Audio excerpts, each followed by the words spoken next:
चुकून एका वळणावर सहज कसे गमतीनं भेटलो, उगीच खुळा प्रेमाचा खेळ आपोआप एक खेळलो.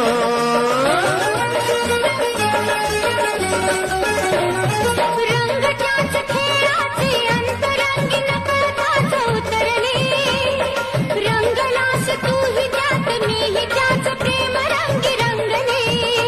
मग भीती कुणाची कशाला, भीती कुणाची कशाला, भीती कुणाची कशाला, अगं भीती कुणाची कशाला. ना सांगताच आज हे कळे मला, कसा जीव माझा तुझ्यामध्ये गुंतला.